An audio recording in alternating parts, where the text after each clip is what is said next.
Welcome to the Food Bloggers Table. Pull up a chair for authentic conversations and actionable advice from fellow food bloggers and industry experts. I'm your host, Jen, and I create custom food blogs designed to earn top-tier ad income. Join us now at the table as we break bread and build brands. We did a redesign back in May of 2023, and Kathryn decided, I'm not just going to do a redesign. I'm going to go ahead and have a baby too, just to mix things up. Yeah, I'm so glad that I found you. I was looking all over for a website designer because I knew I just needed a refresh. It had been years and I've never gotten my blog designed in any way done professionally. So I knew this was the time, but I also was having a baby in May. So I had kind of a short window. And so luckily I came across Jennifer and we had chatted and she's like, oh yeah, I can get your blog done.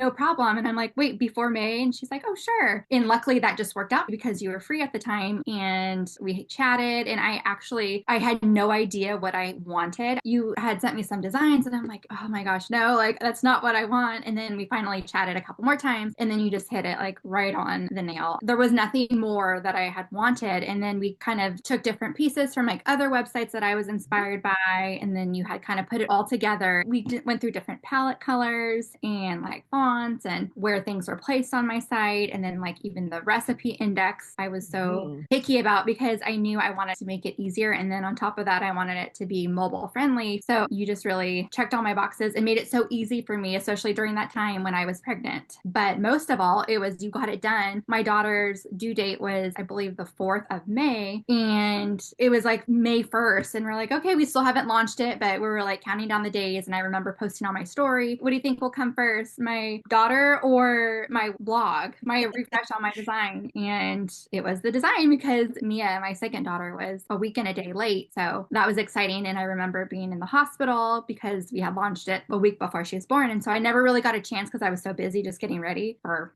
my second baby.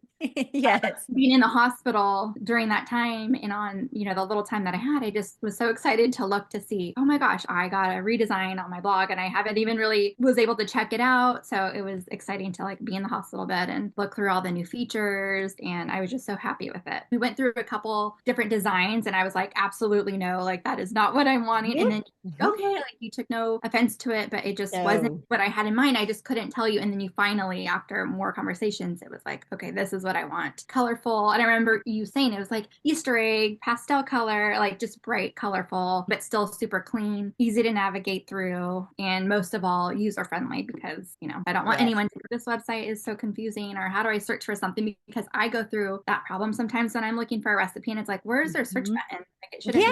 Yes. And I remember that was with you. I was like, hey, can you add another search button in the recipe index? Because that was something that I didn't have. I think maybe that was like while I was in the hospital, I found that out. And then I added on a couple things and yeah, everything is just so beautiful and I still love it a lot.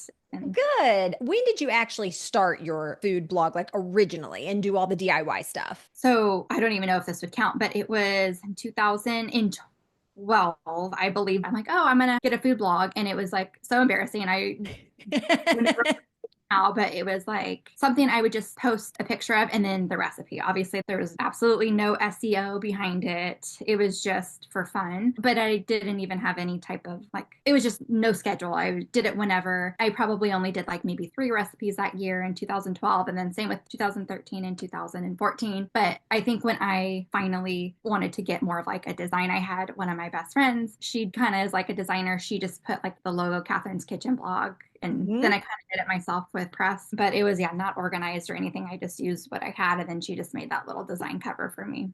Nice. So I wish I would have found you before, but everything happens for a reason. And I'm glad That's I did. right.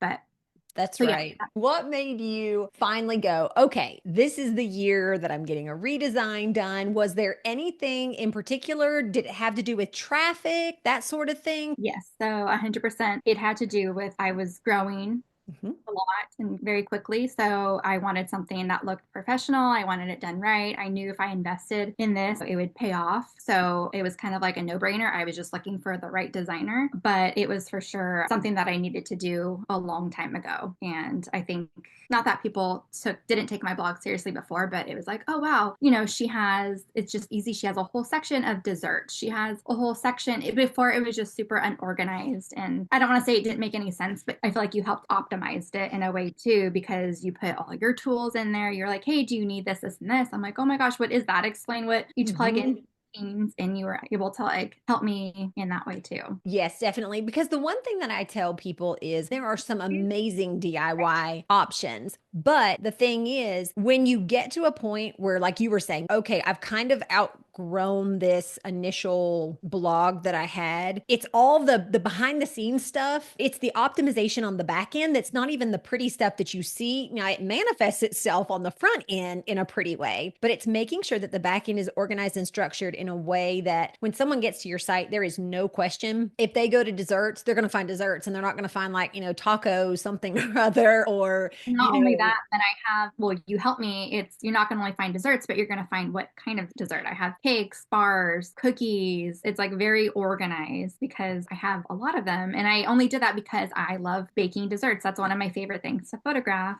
is dessert, Mhm. especially cookies and bars and Rice Oh, Krispie yes. treats.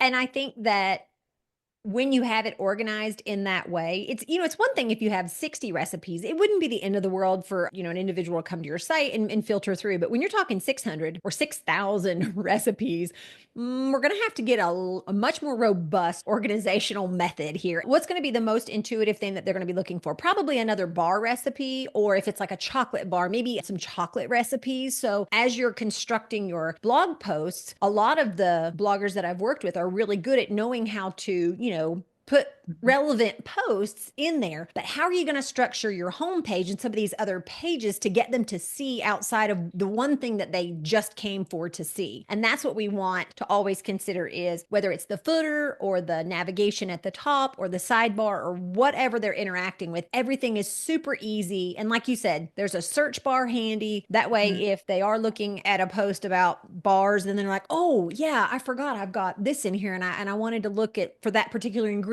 or that particular thing or holiday or however they might be searching. So yeah, I think the organization, while not the prettiest part of the website, it's certainly the most foundational because Mhm. then no matter how many recipes you have, 6,000 or six, it's going to be super easy to add to and to grow along with you. Exactly. So, once you had been blogging a little while, at what point did you start looking into ads or putting ads on your site? Was that even a thing like for the longest time? Because I know you said that when you first started, it wasn't even really like a blog, Right. and at that point in time, 2020, things were really starting to shift in the blogging world. I mean, obviously, we also had a Yeah. nice So pandemic. yeah, so I had always had a full-time job. Up until 2020, I worked at a hotel in Monterey, and we had all been furloughed because the hotel shut down due to COVID. Mhm. And my husband and I also bought our first home. So I was at home without a job. And this was kind of like my time to figure things out. Mhm. And my goal was to always be able to join Mediavine, the ad Mhm. management company. Mhm. But I thought, oh my gosh, I'm never going to be able to reach their threshold. I was able to reach the threshold for Mediavine. It was September 2020. And I was super Nice. excited because I was like, this is the time. And so I was super excited about that. But I knew like once I was with them, I needed to like really get focused and Mhm. things out. So I invested a bunch of time in SEO trainings, photo workshops, just kind of like the ins and outs. I had reached out to other bloggers. I had a blogging coach and just kind of figured as much as I could by myself because this is what I wanted to do full time. And once I did that, I was kind of on my feet and just needed to continue to do all the things that I was doing. I spent a whole lot, and I still do, of time of keyword researching. And I probably spend just as much time researching as I do writing content and taking photos. I have started to reach out to other photographers and Mhm. I've asked them just for help because I can't take all the photos that I want. And I try to get at least 4 to 6 new recipes out a month. But being a stay at home mom, it's just hard for me to do that. But I love taking the photos, but I don't have the time. And I would rather write the content myself because I feel Mhm. like it sounds better when it comes from me. I have hired out to have other people write well, VAs, not just other people, but Right, VAs right, right. hired, yeah, so they could actually help me. And I just don't love that. I feel like it just doesn't sound genuine and authentic. So I just would rather do it myself. And I kind of have my own little ways of writing my structured posts, and it's all optimized with keywords and SEO and all that good stuff that you need to do. But yeah. Thanks so much for tuning in to the Food Bloggers Table. I'm your host, Jennifer Holt, and I look forward to serving you in the next episode.